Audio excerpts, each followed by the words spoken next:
Latest updates में आप सभी का स्वागत है। आज हम पर्दा उठाने जा रहे हैं भारत में फैले एक खतरनाक आतंकी नेटवर्क से। सोचिए, एक ऐसा आतंकी रिक्रूटर जो अंधेरों में छिपकर अपना जाल बुन रहा था। 6 साल की जेल, लेकिन क्या वो काफी थी उसे रोकने के लिए? और एक ऐसा जॉइंट ऑपरेशन जिसकी तैयारी सालों से चल रही थी। आखिर कैसे भारत में आईएसआई के सबसे अहम गुर्गों में से एक कानून के शिकंजे में आया? तो चलिए इस पूरे मामले को परत दर परत खोलते हैं। इसकी शुरुआत होती है उत्तर प्रदेश से, जहां आईसिस के एक बड़े आतंकी को धर दबोचा गया है।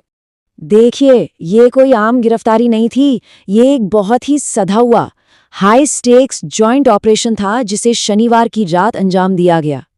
इसे मिलकर पूरा किया दिल्ली पुलिस की स्पेशल सेल और यूपी एटीएस की टीम ने। और उनका टारगेट रिजवान अहमद, जो उत्तर प्रदेश के कुशीनगर में छिपा बैठा था। लेकिन सवाल ये उठता है कि आखिर ये रिजवान अहमद है कौन, और ये सुरक्षा एजेंसियों के लिए इतना बड़ा सिरदर्द क्यों बना हुआ था? देखिए, रिजवान को भारत में आईसिस का कह सकते हैं एक की रिक्रूटर माना जाता था। उसका सीधा काम था देश के अलग अलग हिस्सों से नौजवानों को बहलाना फुसलाना, उनका ब्रेन वॉश करना और फिर उन्हें इस खूंखार संगठन का हिस्सा बना लेना। अब जरा इसकी क्राइम कुंडली देखिए। 2015 में इसने ऑफिशियली आईएसआई ज्वाइन किया। फिर 2017 से 2023 तक पूरे 6 साल ये मुंबई की आर्थर रोड जेल में बंद था। लेकिन खेल यहाँ खत्म नहीं हुआ। जमानत मिलते ही ये फरार हो गया और वापस अपने पुराने धंधे मतलब आतंकी गतिविधियों में लग गया। और अब जाकर कुशीनगर में ये दोबारा पुलिस के हत्थे चढ़ा है। तो चलिए अब देखते हैं कि जब इसे पकड़ा गया तो मौके से क्या क्या मिला।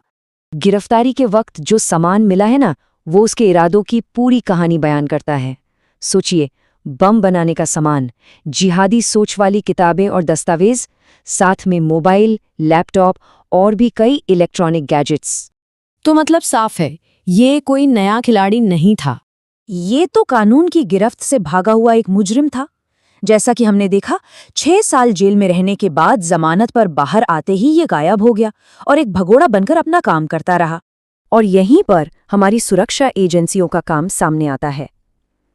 रिपोर्ट्स के मुताबिक वो भारत में आईएसआईएस का एक बहुत बड़ा नेटवर्क चला रहा था और दिल्ली पुलिस काफी लंबे समय से उसकी हर एक हरकत पर नजर बनाए हुए थी।